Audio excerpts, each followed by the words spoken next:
নমস্কাৰ আপোনালোক সকলোকে লাৰ্ণিং ৰেচিপিকে ইউটিউব চেনেললৈ স্বাগতম জনাইছোঁ। মই শিৱসাদ খনিকৰ। মই আজি সকলো এক্সামৰ কাৰণে সকলো এক্সাম মানে আমাৰ অসমত হৈ থকা যিবোৰ পৰীক্ষা যেনে আসাম টেট পৰীক্ষা GTPGT বা আসাম পুলিচৰ পৰীক্ষা বা ADRE এক্সাম বা অন্যান্য যিবোৰ গভৰ্ণমেণ্ট এক্সাম হৈ আছে তাৰ বিষয়ে কেইটামান কথা আলোচনা কৰিম, যিকেইটা কথা হয়তো আপোনালোকৰ কাৰণে বা তোমাৰ কাৰণে বহুতে বেছি গুৰুত্বপূৰ্ণ হয়। কেইটামান মিষ্টেক বাৰে প্ৰতি আমি কৰি আছো আৰু তাৰে 5টা মই গুৰুত্বপূৰ্ণ বিচাৰি আনিছো, যিকেইটা নেকি আমি জনাটো বহুত বেছি প্ৰয়োজন আছে। কাৰণ এইকেইটা ভুল যদি আমি বাৰে প্ৰতি কৰি থাকো তেন্তে এক্সামত ফেইল হোৱাৰ চান্সেছটো আমাৰ বাঢ়ি যাব। আৰু এইকেইটা ভুল যদি আমি নকৰো 90% চান্স আছে যে আমি এক্সামত এটা ভাল ৰিজাল্ট কৰিম। তেতিয়াহ'লে এইকেইটানো কি আমি চাওঁ আহক। প্ৰথম কথাটো হ'ল কি, আমি 90% এছপাৰেণ্টে আমি APSC এক্সামেই হওক, ADRE এক্সামেই হওক, আসাম পুলিচৰ এক্সামেই হওক, GTPGT এক্সামেই হওক, কিয় ফেইল কৰোঁ? তাৰ কাৰণটো যদি আমি জানিবলৈ যাওঁ, প্ৰথম কথাটো হৈ গ'ল কি, আমাৰ যিটো বৰ্তমান সমস্যাত হৈ থকা চিটুৱেশ্যন, ডেট মিনছ মই যদি ক'ব যাওঁ কিছুমান মিথ আমাৰ মাজত চলি থাকে। মিথ এনেকুৱা ধৰণৰ কথা। এতিয়া আমি কেণ্ডিডেটৰ যদি সংখ্যা চাবলৈ যাওঁ, লাষ্ট ইয়েৰ যিমানবোৰ পৰীক্ষা হৈছিলে এই সকলোবোৰ পৰীক্ষাত প্ৰায় 23 লাখতকৈও অধিক কেণ্ডিডেট হৈছিলে। 23 লাখ। ঠিক আছে, এই যে 23 লাখ কেণ্ডিডেট যে আছিলে, সেই কেণ্ডিডেটবোৰ ক'ৰ পৰা আহিলে? ৰিয়েলিটিত যদি চাবলৈ যাওঁ 23 লাখ কেণ্ডিডেট ৰিয়েলিটিত নহয়। কিয় নহয়? কাৰণ একেজন কেণ্ডিডেটে আসাম পুলিচতো এপ্লাই কৰিছে, ADRE এক্সামতো এপ্লাই কৰিছে, কোনোবা হয়তো ADRE প্লাছ টেট পৰীক্ষাত এপ্লাই কৰিছে। কথাটো বুজি পালো, নাম্বাৰ 1। নাম্বাৰ 2, তাৰোপৰি যদি আমি লক্ষ্য কৰোঁ দেখিব যে পোষ্টৰ সংখ্যা যেতিয়া বাঢ়ি যায়, আমি এটা কথা সকলোৱে ভাবো যে এইবাৰ পোষ্ট যদি ধৰি ললো এজ এক্সাম্পল 55,000 আহিব, অৰ্থাৎ যোৱাবাৰতকৈও বেছি। যেতিয়া আমি এই কথাটো আহি যায় 55,000 পোষ্ট আহিব আৰু পোষ্টৰ সংখ্যাটো যেতিয়া বাঢ়ি যাব, আমাৰ চিলেকশ্যনৰ যিটো চান্সেছ সেইটো বাঢ়ি যাব, এই কথাটো আমি ভাবো। কিন্তু এইটো কমপ্লিটলি ৰং। কিয়? মানে এইটো কথা ভাবি নলবাই বা নলবই যে পোষ্টৰ সংখ্যা বাঢ়ি গ'লে মোৰ পাছ কৰা সংখ্যাৰ চান্সেছো বাঢ়ি যাব। কাৰণ পোষ্টৰ সংখ্যা বাঢ়ি গ'লে কেণ্ডিডেটছৰ সংখ্যাটো বাঢ়ে আৰু প্ৰত্যেকজন কেণ্ডিডেটে পঢ়া আৰম্ভণি বেছিকে কৰি দিয়ে বা পঢ়াটো বেছিকে কৰি দিয়ে। কাৰণ পোষ্ট আছে, এবাৰ মোৰ চান্স আছে, গতিকে চান্স আছে যেতিয়া মই পঢ়ি দিওঁ, পঢ়ি দিলে হয়তো মই এক্সামটো পাছ কৰিব পাৰোঁ। কথাটো বুজি পালে? গতিকে পোষ্টৰ সংখ্যা বেছি তাৰ মানে এইটো নহয় যে আমি চাকৰি পাম। আৰু ইয়াত যিখিনি ৰিয়েল কম্পিটিটৰ হয় তাত কেৱল 10%হে হয়। গতিকে আমি 23 লাখ হওক, 10 লাখ হওক বা তাতোতকৈও অধিক সংখ্যা কেণ্ডিডেটছ হওক, গোটেইখিনিৰ লগত আমি কম্পিটিশ্যন কৰিব নালাগে। আমি কম্পিটিশ্যন কৰিব লাগে কেৱল 10%ৰ লগত। আৰু সেই 10%ৰ লগত কম্পিটিশ্যন কৰিবলৈ যাওঁতে পোষ্টৰ সংখ্যা বেছি হওক, পোষ্টৰ সংখ্যা কম হওক, সেইটো মেটাৰ নকৰে। গতিকে আমি প্ৰিপাৰেশ্যন এতিয়াৰ পৰা কৰিব লাগে, মেইন কথাটো তাতেই। ঠিক আছে, অন্য এটা কথা আমি চাবলৈ যদি যাওঁ, আমি কি কৰোঁ, অল্ড বুকছসমূহ ফ'ল' কৰোঁ। এতিয়া আমি সকলোৱে গম পালো যে মুখ্যমন্ত্ৰী ডাঙৰীয়াই এটা কথা স্পষ্টকৈ কৈছে কেইদিনমানৰ আগতে যে কোচিং চেণ্টাৰৰ পৰা যাতে প্ৰশ্ন নাহে আমি তাৰ ব্যৱস্থা কৰিম। সেইটো কথা আমাক কোৱা হোৱা নাই। যিখিনি ইউটিউবত তোমালোকে ক্লাছেছ পোৱা, এইবোৰ ফ্ৰীকে পোৱা, এইখিনি তোমালোকৰ চেল্ফ ষ্টাডিত যায়। তোমালোকে ইউটিউবত আহিলা, ক্লাছেছ চালা, তোমালোকে তাৰ পৰা নোটছ কৰিলা, এইবোৰ চেল্ফ ষ্টাডি হয়। যিবোৰ যে 50,000 টকা, 1 লাখ টকা, 2 লাখ টকা এনেকে ধৰণে ফিজ লৈ যে পঢ়াই আছে অফলাইনকে, চ' তেওঁলোককহে মেইনকে টাৰ্গেট লৈ সেই কথাষাৰ মই বোধ কৰোঁ কৈছিলে। বাৰু যি নহওক, এতিয়া কথাটো হ'ল কি, এই কথাটোৱে এটা বহুত ডাঙৰ প্ৰভাৱ পেলাব পৰীক্ষাত। কেনেকৈ প্ৰভাৱ পেলাব তাক যদি আমি গুৰুত্ব দিওঁ, দেখা পাব সকলোৱে যে কাৰেণ্ট এফেয়াৰ্ছৰ যিবোৰ প্ৰশ্ন হয় সেইবিলাকত বেছি গুৰুত্ব দিব। এতিয়া অসমত কিমানবোৰ ঘটনা হৈ গুচি গ'ল।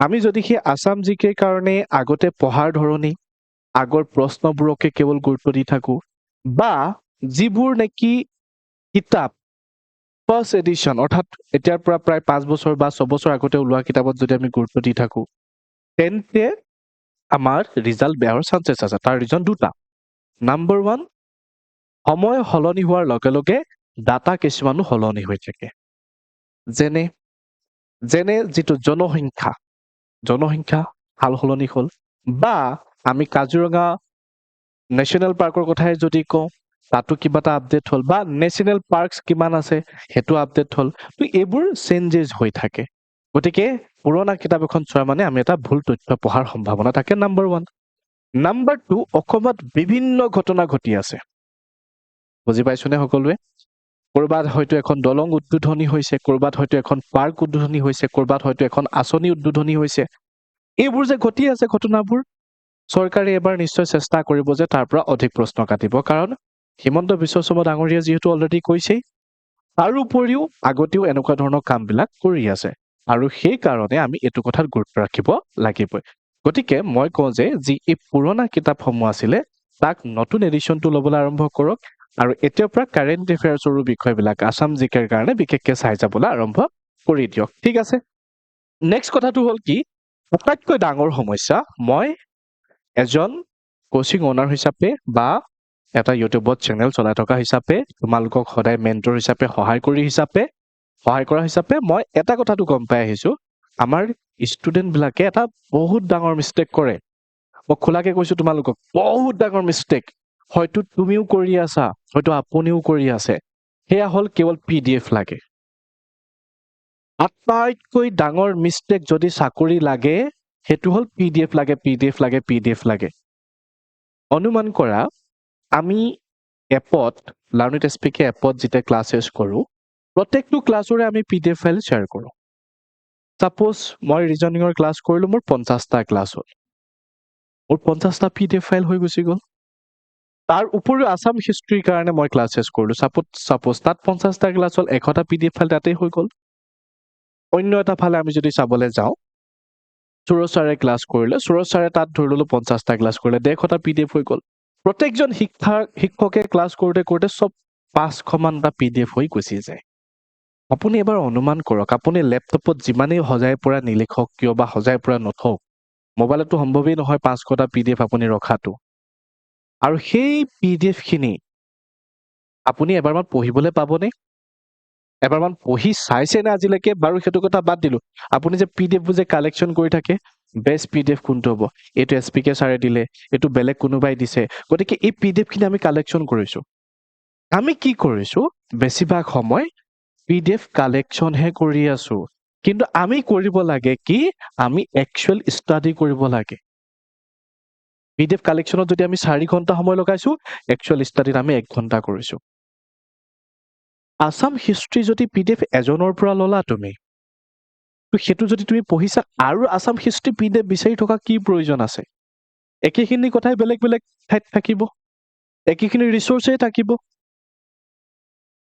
গতিকে এই যে PDF লাগে অকল PDF ৰ কালেক্টিংৰ পিছে দৌৰি থকাতকৈও যি দুখন কিতাপ আছে আৰু যিকিটা ক্লাছ পাইছা এইকিটা চোৱা আৰু তাৰ পৰা নোটছ নিজে হাতেৰে বনোৱা আৰু নিজে হাতেৰে বনোৱাৰ পিছত মানে কয় নহয় কষ্টৰ ফল মিঠা হয় নিজে যেতিয়া হাতেৰে কৰিবা কষ্ট কৰিবা তাৰ ফলটো সদায় মিঠাই পাবা গতিকে এটো কথা মনত ৰাখি থবা গতিকে 4 hours অৰ্থাৎ 4 ঘণ্টা PDF কালেকচন কৰাতকৈও 4 ঘণ্টা পঢ়া আৰু PDF কালেকচনৰ পিছত দৌৰিবলৈ বাদ দিয়া হল তাৰ উপৰি বহুত ক্যান্ডিডেটস দেখিছো কি কৰিব আজি ইয়াত এটা ক্লাছ চালে কাইলে তাত এটা ক্লাছ চালে তেনেকে নহয় প্ৰপাৰ সিলেবাস আছে সিলেবাস মতে তুমি ক্লাছ চালা আৰু সেই ক্লাছৰ মতে নোটছ বনালা দ্যাটস ইট গতিকে এইকিটা মিস্টেক নকৰিবা এটো মনত ৰাখি থবা selection does not come from having the most PDFs তোমাৰ ওচৰত কিমান PDFs আছে হেতুৰ পৰা তোমাৰ সিলেকশন নাহে it comes from revising বাৰেপতি ৰিভাইজ কৰা one book 10 times মই বাৰেপতি কৈ আহিছো যে এখন কিতাপ বা 10খন কিতাপ পঢ়াতকৈ এখন কিতাপক 10 বাৰ পঢ়া একেইখিনি কথাকে যেতিয়া তুমি 10 বাৰ পঢ়িবা প্ৰত্যেকবাৰে এটা নতুন কথা শিকিবলৈ পাবা গতিকে এটো ভুল কাম কেতিয়াও নকৰিবা নেক্সট আমাৰ ষ্টুডেন্টে কি কৰে মই এটা সিম্পল কোৱেশ্চন তোমাক সুধো এই যে তুমি 9-10 লৈ এবাৰ মনত পেলোৱা বা তুমি এতিয়াও স্কুল এখনলৈ যোৱা বা 9-10 ল'ৰা ছোৱালীখিনি সোধা বা সুধিব নালাগে, তোমাক সোধাৰ লগে লগে প্ৰশ্নটোৰ উত্তৰ দিবাই যে তেওঁলোকৰ গোটেই কিতাপ কেইখনৰ ভিতৰত আটাইতকৈ নতুন কিতাপখন কোনখন বাৰু? আটাইতকৈ নতুন কিতাপখন কোনখন বুলি কোৱাৰ লগে লগে উত্তৰটো কি হ'ব? কাৰোবাৰ হয়তো ইংলিছ, কাৰোবাৰ হয়তো মেথছ, বা দুইখনেই ইংলিছ আৰু মেথছ এই দুইখন কিতাপে নতুন হৈ আছে। এতিয়া মই সিহঁতৰ কথা বাদ দিলো, তুমি এতিয়া প্ৰিপাৰেচন কৰি আছা, প্ৰস্তুতি কৰি আছা, এটা তুমি মোক কোৱা তোমাৰ ওচৰত থকা গোটেই কিতাপখিনিৰ ভিতৰত আসাম জিকে, ইণ্ডিয়ান জিকে, ইংলিছ, মেথছ, ৰিজনিং এই গোটেই কিতাপ কেইখনৰ ভিতৰত কোনখন নতুন হৈ আছে? কিতাপটো কিনিছা বা এখন কিতাপতে তুমি গোটেইখিনি সাবজেক্ট আছে, তাৰ ভিতৰত কোনটো সাবজেক্টৰ পাঠ কেইটা নতুন হৈ আছে? তুমি চাবা যে আমাৰ ইংলিছ বা মেথছে ওলাব। এটা মই এটা সিম্পল মেথছ বুজাম, বুজিবলৈ চেষ্টা কৰিব। আসাম জিকে কিতাপখন মানে তোমালোকে কিমান বাৰ ঘূৰালা হয়তো ঠিক নাই বা কিমান বাৰ ঘূৰাবা ঠিক নাই, আৰু সেইকাৰণে আসাম জিকে চবে ইজি পায়। এতিয়া কেনেকে ইজি হ'ল মই কেলকুলেশ্যনটো বুজাইছো, ভালকে শুনিবা। আসাম জিকে আজি 1 ঘণ্টা পঢ়িলা, কাইলৈ 1 ঘণ্টা পঢ়িলা, পৰহিলে 1 ঘণ্টা পঢ়িলা, তেনেকে 30 দিন পঢ়িলা, কেই ঘণ্টা হৈ গ'ল টোটেল? 30 ঘণ্টা। কেই ঘণ্টা হৈ গ'ল? 30 ঘণ্টা। 2 মাহ পঢ়িলা, কেই ঘণ্টা হৈ গ'ল? 60 ঘণ্টা। মানে এই যে এক্সাম্পল কৈছো। আৰু 3 মাহ পঢ়িলা, 90 ঘণ্টা হৈ গুচি গ'ল তোমাৰ। আসাম জিকেত কিমান ঘণ্টা তুমি টাইম দিলা? 90 ঘণ্টা। এতিয়া আহিছো মেথছলে। তুমি মেথছত কিমান পঢ়িলা? সপ্তাহটোত হয়তো 1 ঘণ্টা। সপ্তাহটো 1 ঘণ্টা মানে এমাহত 4 ঘণ্টা পঢ়িলে, 2 মাহত 8 ঘণ্টা পঢ়িলে, আৰু 3 মাহত কিমান পঢ়িলেগৈ গৈ? তুমি নিজে ভাবা এবাৰ। 12 ঘণ্টা তুমি এফালে সময় দিছা মেথছত, আৰু অন্যফালে তুমি 90 ঘণ্টা সময় দিছা। কোনটো বেছি অধিক হ'ল? মই তোমাক 3 মাহৰ এক্সাম্পল কৈছো, আৰু সেই সংখ্যাটো যেতিয়া এবছৰলৈ বঢ়াই দিবা তেতিয়া আসাম জিকেৰ কিমান বাঢ়ি যাব ভাবা, আৰু মেথছৰ সংখ্যাটো কিমান কমি যাব। অৰ্থাৎ সময় কোনটোত বেছি দিছা। তুমিও জানা য'ত বেছি সময় দিয়া হয় সেই ঠাইৰ পৰা ৰিটাৰ্ণ পোৱা যায়। এজ এ এক্সাম্পল, তুমি তোমাৰ গাৰ্লফ্ৰেণ্ডৰ পিছত কিমান লাগি থাকা? সময় দিছা ন, বাট তেখেতক তোমাৰ লগত ৰিলেশ্যনশ্বিপত আহিবৰ কাৰণে কিমান সময় দিছিলা? নিজে এবাৰ ভাবা, কিমান এফৰ্ট দিছিলা? এফৰ্ট দিয়াৰ কাৰণে আহিছিলে। একেটাই কথা ইয়াত যে এই যে কিতাপখন তুমি কোনখনত বেছি সময় দিছা চাই আছে ন, কিতাপখনেও মেথছখনেও চাই আছে, ইংলিছখনেও চাই আছে। আচ্ছা, তই মোক বেছিকে পাত্তা নিদিয়, তই তাইকহে পাত্তা দিয়, তাকহে পাত্তা দিয়, তাক দিয় আসাম জিকে। ঠিক আছে, তই আসাম জিকে পৰা উত্তৰ কৰ, মই কেলে তোক উত্তৰ শুদ্ধ কৰিবৰ কাৰণে দিম? মই তোৰ টান সময় তোৰ কাৰণে কেলে মই ইজি হৈ দিম? যদি মেথছ আৰু ইংলিছ ইজি হ'ব লগা হয় তাত টাইম দিব লাগিব। চ' আমি মষ্টলি কি কৰো, মেথছ আৰু ইংলিছক ইগনোৰ কৰো। আৰু মই কৈ দিছো আগন্তুক হ'ব লগা পৰীক্ষাটোৰ গেম চেঞ্জাৰ হিচাপে মেথছ আৰু ইংলিছেই হ'ব। কিয় গেম চেঞ্জাৰ হ'ব তাৰ কাৰণটো অলৰেডি তুমি গম পাইছা। কৈ থৈছে, কি বুলি কৈছিলে যে পৰীক্ষা এবাৰ কোচিং চেণ্টাৰে পঢ়োৱাৰ পৰা নাকাটি বেলেগ কুৱেশ্যন কাটিবা। ইংলিছ, মেথছ আৰু ৰিজনিঙত বেলেগ কুৱেশ্যন কটাৰ সম্ভাৱনা কম, বিশেষ কাটিব নোৱাৰে। তাত টান কুৱেশ্যন কৰিব পাৰে কিন্তু বাহিৰৰ কুৱেশ্যন কাটিব নোৱাৰে। কিন্তু ৰিজনিঙৰ, মেথছৰ, ইংলিছৰ বাহিৰে জিকেট পাৰে। জিকেট গোটেই কুৱেশ্যন বিলাক আমি মানে কাৰেণ্ট এফেয়াৰ্সই হওক বা বিভিন্ন ভিতৰুৱা প্ৰশ্ন আমি সুমিয়াই দিব পাৰো। তো গতিকে গেম চেঞ্জাৰ হ'ব মেথছ আৰু ইংলিছ আৰু ৰিজনিং। তো গতিকে মই কৈছো ৰিজনিঙৰটো মোৰ ক্লাছ চাই নিশ্চয় তোমালোকে বুজি পালাই। তো মেথছ আৰু ইংলিছত সময় দিবলৈ আৰম্ভ কৰি দিয়া। ঠিক আছে, চোৱা 80% তোমালোকে জিকেট দিয়া, বাকীখিনি 20% দিয়া। সেইটো কথা মই তোমালোকক বুজি পালো। সেইটো কাৰণে 90% who fail miss the cut off by just 25 marks, কেৱল 2 আৰু 5 নম্বৰ কাৰণে যাৰ নেকি থাকি যায় due to poor quantitative aptitude accuracy. বুজি পালো সকলোৱে? ঠিক আছে, নেক্সট আৰু এটা, এই যে মাৰাথনটো দেখিছে ভালকে লক্ষ্য কৰা, তেওঁলোকক লক্ষ্য কৰা। এখেতে ৰৈ আছে আৰু এখেতে গৈ আছে। ইয়াৰ পৰা কি বুজি পালা? আমি বহুতে কি কৰি আছো, নটিফিকেশ্যনৰ কাৰণে অপেক্ষা কৰি আহিছো। নটিফিকেশ্যন ওলাব, তাৰ পৰা পঢ়া আৰম্ভ কৰিম। এই নটিফিকেশ্যন এতিয়া ওলাব নহয়, নটিফিকেশ্যন ওলালেই পঢ়া আৰম্ভ কৰিম, আৰু সেই দিনটো কেতিয়াও নাহে। নটিফিকেশ্যনৰ কথাটো যে কৈ আছো, কিন্তু অন্য কেইজন মানে কি কৰি আছে, নটিফিকেশ্যনৰ অপেক্ষাত থকা নাই, তেওঁলোকে দৌৰি আছে। আৰু এই যে দৌৰি থকা 10%টো তেওঁলোকে সাকসেস হয় আৰু তাৰ পিছত আমি চিঞৰি থাকি আমি পঢ়াৰ পৰা নপঢ়িলে আমাৰ সিলেবাসৰ পৰা আউট অফ সিলেবাস কোৱেশ্চন দিলে এইবোৰ আমি পিছত বাহানা বনাও বহুত কথা আছে বহুত কথা আমি কৈ দিও যে বা পৰীক্ষা মোৰ বেমাৰ হৈছিলে মোৰ জ্বৰ হৈছিলে মোৰ মাথা বিষ হৈছিলে মোৰ আমুকটোহে হ'ল মোৰ তামুকটোহে হ'ল এইবোৰ বাহানা বনাবলৈ আৰম্ভ কৰো আৰু সেইটো তেতিয়াই কৰা হয় যেতিয়া নেকি 100% এফৰ্ট দিয়া নহয় তুমি নিজক সোধা আনৰ আগত কোৱাটো প্ৰয়োজন নাই তাৰপিছত কম মোৰ কপালখনেই ফুটা আৰে তেখেতে এতিয়াৰ পৰা কষ্ট কৰি আছে নটিফিকেশনৰ অপেক্ষাত থকা নাই তুমিহে নটিফিকেশনৰ অপেক্ষাত আছা হাজাৰ হাজাৰ ল'ৰা ছোৱালীয়ে পঢ়ি আছে মই প্ৰমাণ হিচাপে আছো আমাৰ এপতে লাৰ্নিং টেস্টপিকে এপতে টেটৰ কাৰণে হাজাৰ ষ্টুডেণ্টে পঢ়ি আছে আসাম পুলিচৰ কাৰণে হাজাৰ ষ্টুডেণ্টে পঢ়ি আছে এডিৰ এক্সামৰ কাৰণে হাজাৰ ষ্টুডেণ্টে পঢ়ি আছে তাৰ পিছত যেতিয়া তেওঁলোকৰ পাছ কৰাৰ ফটো লগাম তাৰ পিছত তোমালোকে বা কোনোবা এজনে কমেন্ট কৰিবলৈ আৰম্ভ কৰি দিব এইবোৰ ফেক হয় হা আৰু তেওঁলোকেহে কষ্ট কৰিছে আপোনালোকে একো কৰা নাই আৰু তেওঁলোকক মটিভেট কৰিছো আমি তেওঁলোকক এতিয়াৰ পৰা কষ্ট কৰোৱাইছো এতিয়াৰ পৰা কামত লগুৱাই আছো সহায় কৰি আছো গাইডেন্স কৰি আছো কথাটো বুজি পালা তো সেইটো কাৰণে এতিয়াই কি কৰিব লগা নাই নটিফিকেশন অপেক্ষা থাকিব লগা নাই যে নটিচ কেতিয়া আহিব যেতিয়াই নাহক লাগিলে আমি ৰেডি থাকিবই লাগিব যেনে ভাৰত আৰু চীনৰ যদি কাইলৈ যুদ্ধ হয় তেতিয়ালে আমাক কি ভাৰতে ৰ লাগি এনেকে চাই থাকিব নেকি মোক মাৰহি বুলি নাচাই ন ৰেডি আছে সীমান্তত ৰেডি আছে যদি কিবা কাৰণত আমাক আক্ৰমণ কৰিবি আমিও আক্ৰমণ কৰিম চাইনা এটা কথা স্পষ্টকৈ এতিয়া কৈ দিছে একদম ক্লিয়াৰলি লাউড এণ্ড ক্লিয়াৰলি কৈ দিছে কি বুলি কৈছে চাইনাই কেতিয়াও প্ৰথমটো এটেক নকৰে কিন্তু চাইনাই সেকেন্ডটো এটেক কৰিবৰ কাৰণে এলাউ নকৰে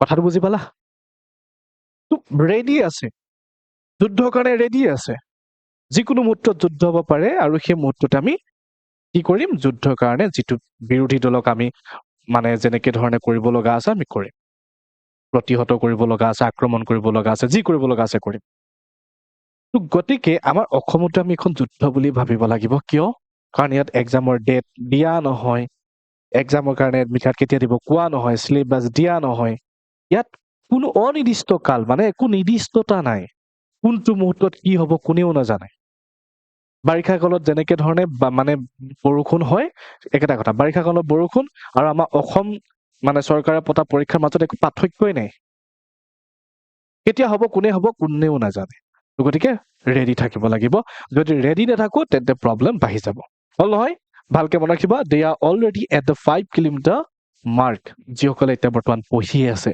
কাৰণ you are still trying your soullesses waiting for the whistle ইয়াত ৰৈ আছা তুমি হুইচেলটো আহক নটিফিকেশন আহক আৰু বেলেগ গৈ বহুত দূৰ পালে গৈ ঠিক আছে বুজি পালা কি কৈ আছো মই আৰু এটা আহিলে সলিউশন কি হ'ব পাৰে প্ৰবলেম বুজিলে সলিউশন অটোমেটিক তোমালোকে বুজি পাইছা মেইন কথাটো হৈ গল stop repeating the same mistakes okay stop repeating the same mistakes